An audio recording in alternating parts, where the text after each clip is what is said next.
It's Nick from TMR Now, and I'm here to go through single leg stretch, one of the key classical mat exercises, but something that we don't really enjoy doing.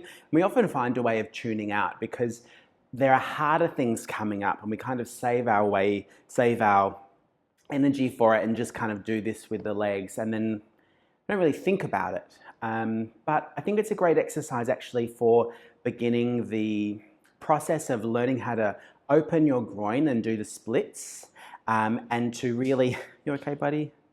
Good boy. And to really think about how the length through the lower back functions while you're getting stronger through your abdominals in a curve.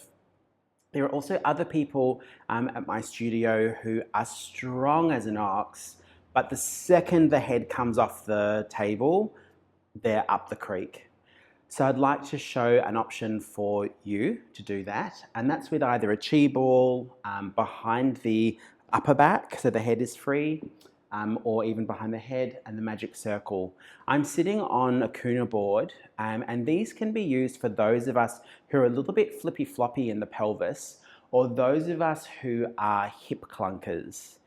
And often in the studio, it's the first few times the leg goes out where we haven't thought about stabilizing, and that two-way stretch where the hip naturally kind of clunks in the socket.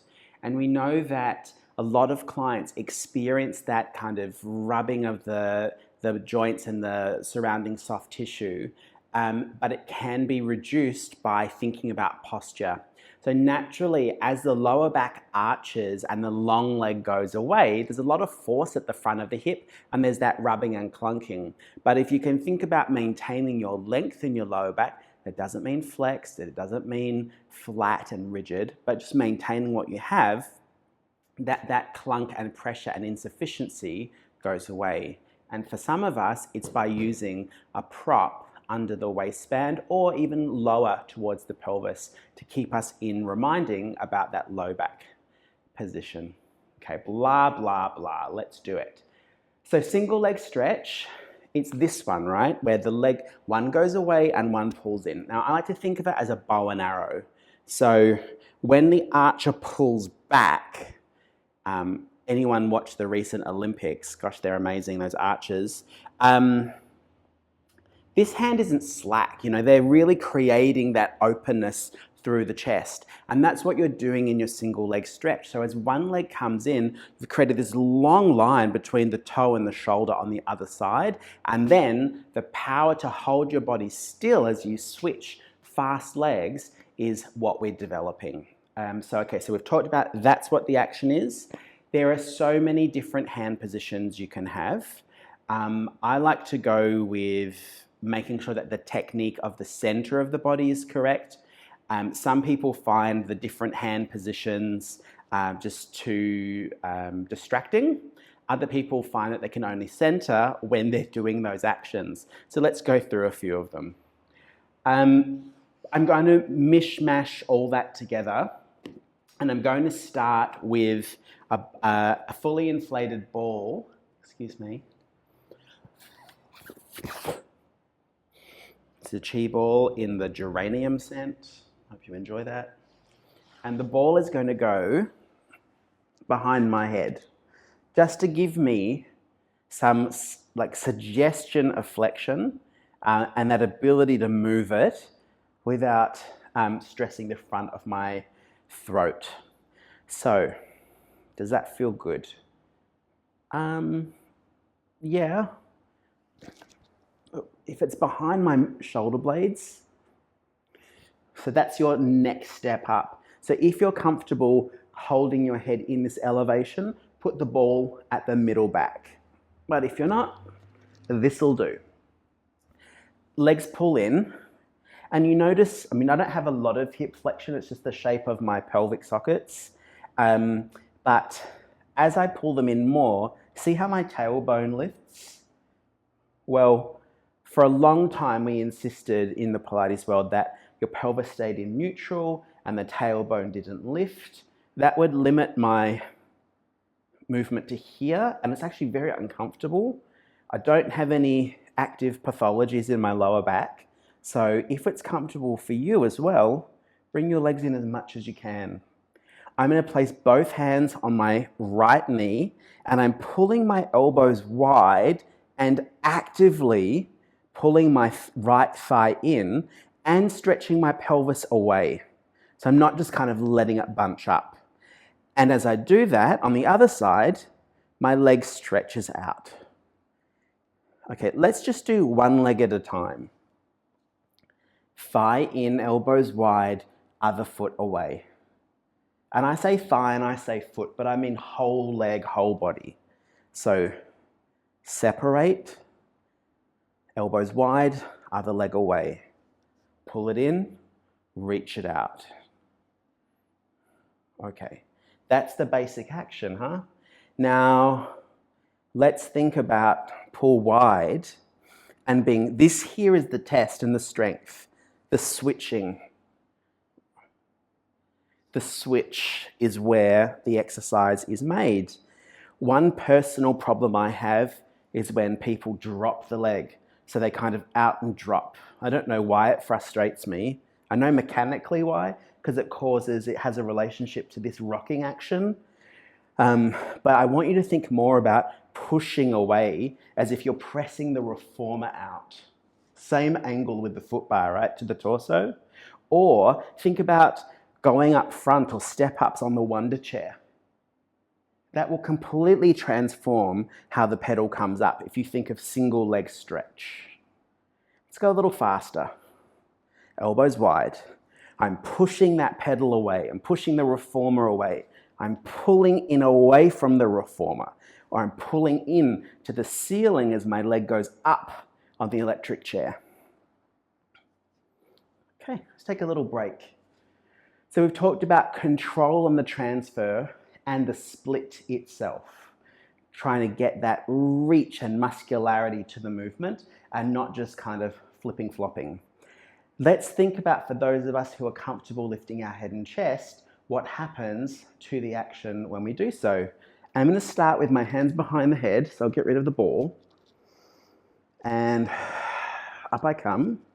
No tension right now, but it will be there.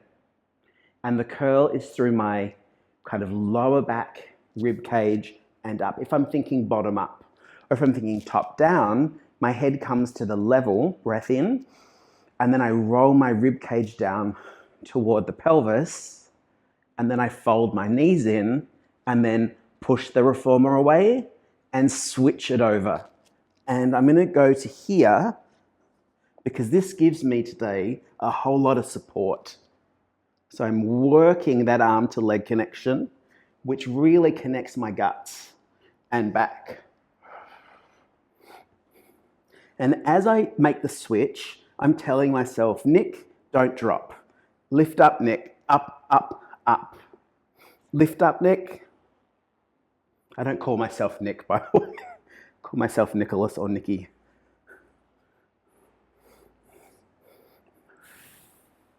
Lift up. Okay, bring it in. Take it down. Procrastinate, procrastinate. And now we'll look at a different version of the arms where you have, with the leg coming in, same arm as leg on the ankle, opposite arm as leg on the knee. Now these two, they act as a guide. So this here is to stop the saloon door, and this here is to provide that hip flexion support and guidance. Some people, when they come into hip flexion, need a little bit of internal or adduction, and some people need a little bit of opening outwards. Absolutely fine. Explore what your hip prefers, but make sure that it's not passive, that you have a strong lower leg in connection. Okay, breath in, breath out, left leg in, and switch. Nick comes up. Come up, buddy. Up. Up. So you can see that I'm still working on the reformer in my imagination. I'm pushing and I'm pulling in. And here, I'm stopping this. They're working to each other. That turns on the outside of my leg. And it's never just one or the other. So my ankle pushes into my hand and my hand pushes to my ankle. I'll bring it in. And I'm going to try it now with some support under me. Hold on. And I'm going to try and work out where it's best for me to have that support.